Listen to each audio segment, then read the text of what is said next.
Euskal Telebistan askotan ikusten dugu bera, kasu horretan errealitatea kontatzen digu zuzenean, gaur fikzioa ekarriko digu, behar bada errealitatean oinarritutakoa, baina fikzioa.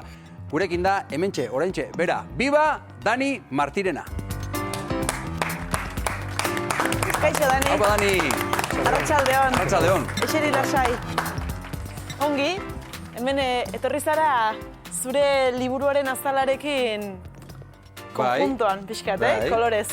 Bai, bueno, gainera, behira, amak erraten zidan, horiak ongimaten zidan aurpegira. Ara. Eta orduan, maiz jantzten dut, hori koloreko arropa. Ikusten, Maialen. Zerbait egatik. Nire boligrafoa bezala, begira. Polita horia. Erakutsi behar zuen. Dani Martirena, ETV-ko kazetaria eta idazlea. Agian ikusentzuleren bat harritu egingo zen, hori entzun da, baina zuk liburuak badituzu? Bai, ea nola azaltzen dudan, ez? Liburuak baditut idatzita, baina ez dut nik nire burua idazletzat hartzen. Baina bai, hau, laugarren liburua dugu diot, ze Ana Ibañez Elosuarekin batera egiten dugun laugarren liburu irudi duduna da, eta aurretik ere, bertzen narrazio txiki batzuk ere banituen idatziak, baina ez naiz ausartuko, hala ere... Zure burua idazletzat jotzera. Ez, etiketa hundilegi etortzen zaite. Orduan zer afizioa, Dani? Afizioa. Zu kazetariza, baina afizioa idaztea. Izan daiteke. Barrenean dituzun kezkoiek, nolabait ateratzeko beharra izaten duzunean, zerbait idazten duzu, ez? Eta nola izaten da, lehenbizi testua, gero ilustrazioak jazten du testua, alderantziz? Nik erraien nuke, ohikoan horrelako albumetan, normalean egoten dela lehendabiziko testua, eta gero testu horren baldintzapean lan egiten duela ilustratzaileak. Erraien nuke gehienetan horrela izaten dela, ez? Kasunetan aldiz, aurkako norabidea izan dugu. Anak, ilustrazio hauek guztiak sortu zituen Galtzagorri elkarteak ilustratzaileentzat antolatzen duen Marrazioak izeneko ekimen baten baitan, Anak parte hartu zuen ekimen horretan, Marrazioaken hautatua izateko ilustratzaile guztiek behar zituzten ilustrazio batzuk aurkeztu gastronomia edo oinarri hartuta. Gastronomia eta oroitzapenak. Hemen bada, gastronomia eta oroitzapenak, badira, irakurri dugu. Amonarenean, kea, Ana Ibañez eta Dani Martirena. Liburu berezia da, Dani. 3 zatitan banatzen dela esan dezakegu, 2 zatitan? Nik erranen nuke, behintzat 2 sekreto handi badituela. Liburuak berez 2 kontakizun ere baditu, baina liburu osoa da.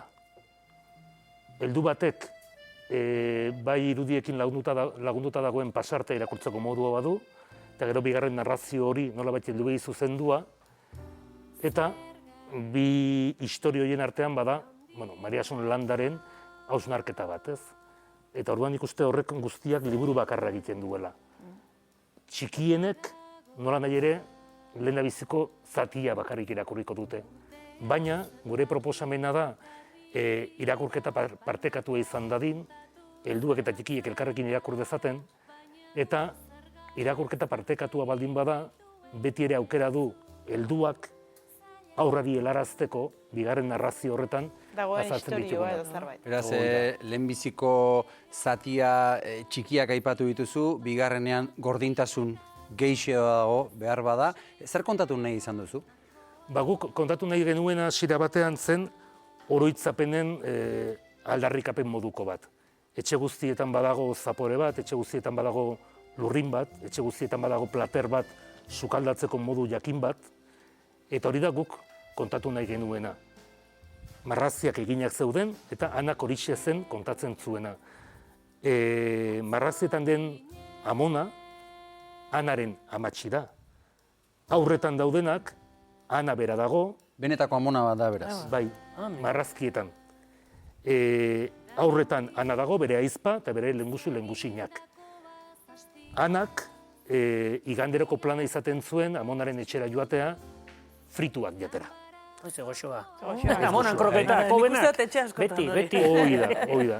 Baina, ilustrazioerako nolabait iruditu zitzaion ederragoa zela kremazko eta marrubizko estopila, eta horrexegatik plater hori da sukaldatzen dutena. Eta hori da pixkatean hor guk egin nahi genuena, ez? Zaporeen oroitzapen txiki horien aldarrikapena. Baina batzutan gertatzen da, idazten ari zarenean edo, protagonistek baimenik gabe hitz egin nahi dutela. Ara? Eta hori gertatzen da? Hori gertatzen da. Eta zer esan dute? Edo zer esan dizuete? Eta kasunetan Amonak gerraz hitz egin nahi zuen. Ara? Eta baimenik eskatu gabe, baina baimena eman nion, gerraz hitz egin zezala utzi nion. Baina apur batean bakarrik. Ez nuen nahi, gerrak zipristintzea historio guztia, ez? Baina gerraz ere hitz egiten duenez, badago nolabaiteko jauzi bat, eta liburuak orduan hitz egiten du ere memoriaz. Gu guztio memoriaz. Azken buruan 36ko gerra da, Amonak gogoratzen duena, ez? Baina nire helburua izan zen, eta batez ere nire kezkarik handiena, eta horrek gainera eman zidan lanik handiena, gerra gaiendu ez zedin, ez? Kontatu nahi genuen historio xamur hartan, ez? Hasierako hartan. Gauza asko aipatu dituzu. Egia da liburuak txikia ematen du, baina benetan elementu asko dituela, joango gara banaka-banaka, lehenik aterako dut, hain zuzen ere errezeta, marrubi eta kremazko ostopilaken errezeta. Barruan nijoa. Hori izango da errezeta ematen duen Amona bakarra. Ez? Bueno, errezetak sekretuan izaten dira normalean, baina liburuko Amonak ederki aski erakusten dien bezala bilobei, sekretuak ezin dira lau haizeetara datu. Baina sekretuak nozpait kontatu aldira. Beti ere horretarako sekretuaren jabeak baimena ematen baldin badu. Eta horregatik daukagu hemen. Hor dago baimena. Baimena. Ze ona. Erki pentsatzen duk, Dani? Guztia. Ondo dago lotuta. Erki dena lotuta. Ez gehiagi kontatu inorkestik erosiko eta dena kontatzen nahi aiz. Errezeta edukitzeko. Polita da. Ez erakutsi errezeta, horrela erosiko dut. Hori da, arrazoia. Hori da. Errezetari buelta ematen baldin badiozu. Errezeta ederra da, ez da? Ostopila, ez? Ostopilen errezeta eta beste aldean argazki badago. Aiba. Dani, zer da argazki hau? Argazki hori izan da guri liburuak ekarri digun bigarren sorpresa. Guk ipuin txiki horretan, txiki zuzendutako ipuin horretan, bakarrik aipatzen genuen Amonak idazten diela errezeta argazki zar baten atzean. Horixe da aipatzen dugun bakarra. Horrekin ere, nolabait gogoratu nahi genuen, garai bat izan zela argazkiak paperezkoak zirena. Orain, ez baitira argazkiak paperean, ez? Eta errezetak eskuz idazten zirenak ere bai. Hori da. Orduan bai argi ikusi genuen, nahi genuela nolabait opari eman liburuarekin batera errezeta eta argazki bat. Baina lehendabiziko ipuina fikzioa denez erabat, hasiera batean, sartu behar genuen ziurrenera Anaren aitonaren argazki zahar bat. Eta hortxe errezeta sartu eta kitxo. Baina egun batean hortxe Googleen pixkatan nahasten erin nintzela, hitzklabeak edo sartu nituen, Errepublika, irakaslea, eraila, eta hortxe agertu zen argazki zoragarri hori, ez? Argazki hori benetazkoa da. Eta zoragarria diot, ze argazkian ikusten ditugun aurroiek ematen dute aurretik Anak marraztu zituenak. Izan daitezke aur berberak, ez da? Hoi da, tamainaz, eta nolabait hori ez, begiratzeko modu horretan edo, izugarri berdintxoa dira. Baina argazki honek ezkutatzen duen historia, benetazkoa da, baina izugarri gordina. Gizon hori da, irakaslea zen, Antoni Benaiges, Burgoseko Bañuelos de Burebara eraman zuten irakasle bezala, herriko eskolan, eta berak nahi zuen egun batean sikiera, bere klaseko aurrek edo, itsasoa ikustea. Pentsatu behar dugu, 36ko urte hartan, mundua, orain baino agitzez ere handiagoa zen. Eta aurre asko egongo ziren, inoiz itsasoa ikusi gabekoak? Hori da. Sekulako ametsa izango zen hori, ez da? Hori da. Zetzen lauz fabost orduz egintzen ezakeen zerbait. Baizik eta abentura oso bat ere bazen, ez? Itsasora gerturatzea Burgosetik, ez? Baina horrexegatik eta gero bertzelako konpromiso politikoak ere bazituen Antonik. Eta bertzelako irakaskuntza ere babesten zuen Antonik. Baina bere aurrak itsasoa ikustera eraman nahi izateagatik, gizon hau faxistek hil zuten. Eta hori da hemen kontatzen den bigarren istorioaren muina. Hori da. Nahiko nuke liburu honen zatitxo txiki bat irakurri, uzten baldin badidazu. Bai, noski. Mariasun Landak idazleak idatzitakoa hartu duzu hemen, ezta? Honela dio. Bai. Beti gorrotatu izan ditut aurrentzat idatzi diren liburu arroxak, lorez eta gozokiz jositakoak. Aurrak txikiak dira, baina ez dira inolaz ere ergelak. Bai, guk bagenekien gerra aipatzen genuela, ez? Eta horrelakoetan gainera beti badago nik bereziki gorrotu dudan galdera, ea zein den, ez? Liburuaren adina. Sehaska kantu batek adinik badu? Ba, ziurrenera ez. Literatura da, azkenean, ez? Album ilustratu batekin ere, heldu batek ere izugarrizko gozatu hartzen aldu.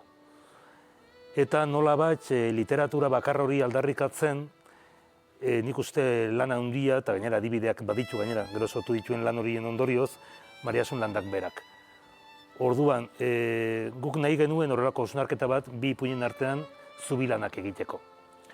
Hasiera batean, pixkatan, Gloria Fuertes, ez, etorri zitzaikun burura, eta pixkatan horrego nintzen bere olerkiak eta irakurtzen, baina berehala jabetu nintzen ez, zergatik kanpora joan.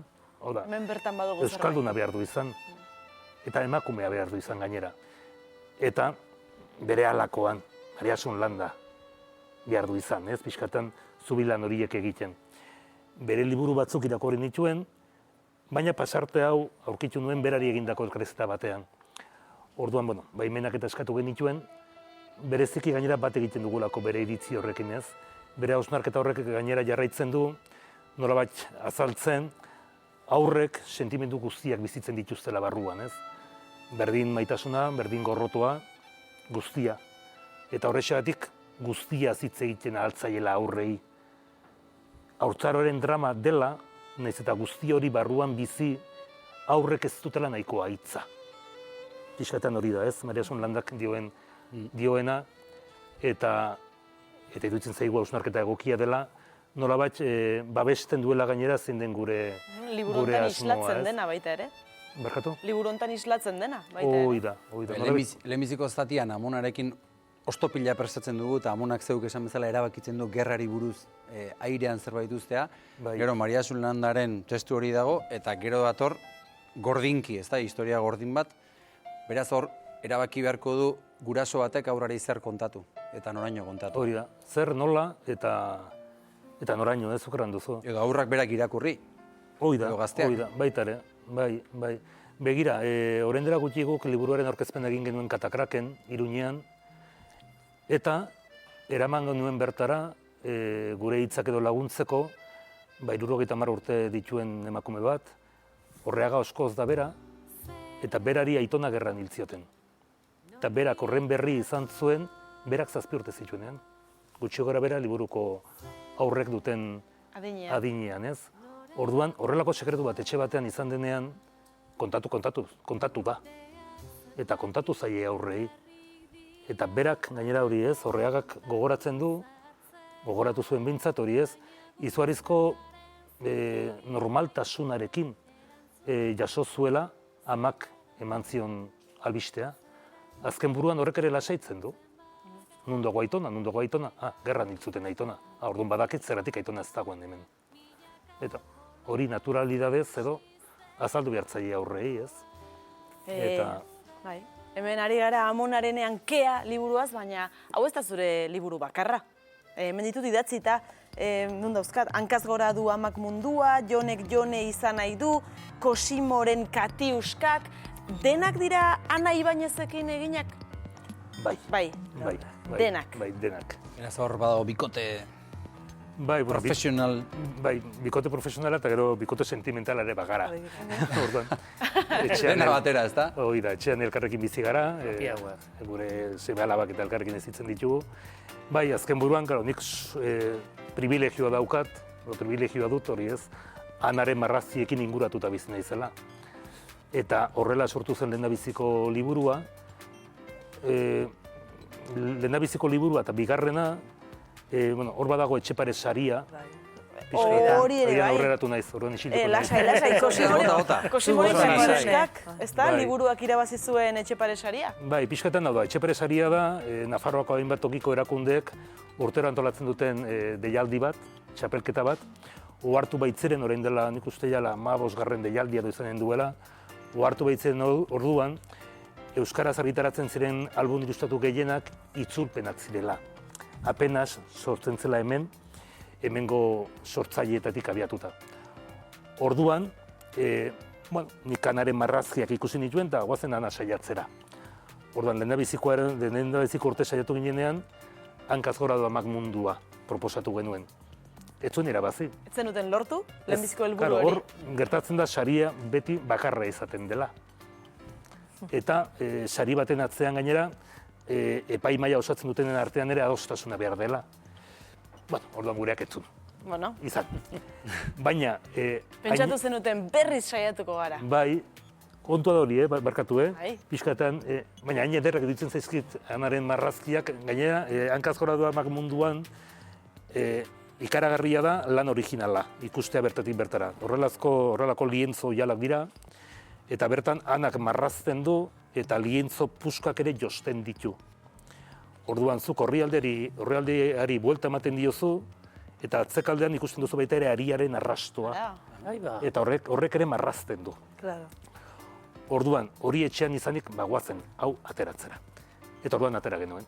Autoekoizpenak dira denak? Bai. Lauetatik 3 bai. Lauetatik 3. Hori da. Liburu iletsuak. Hori da. Liburu iletsuak, bai, hori da, bueno, nolabait, argitaletxe fantasma. Nolabait, apaintzearren, ez? Liburuko azala. Eta zer egin behar da, liburu hauek eskuratzeko, erosteko, lortzeko, nora joan behar da? Dendetan badaude, salgai. Hau oraindik, pandemian gaudenez, zailtasunak ditugu, ez? Nolabait, nahiko genituen tokik guztietara liburua helarazteko. Baina badago modua, hau da. Ez dut publizitatea ginen, ez? Zein tokitan dagoen. Baina, bueno. Egin lasai? Sarean sartuta nik uste. Sarean sartuta topatuko dugu. Zela bakarren bat aserretuko zaio. Aurkituko dute, bai, aurkituko dute.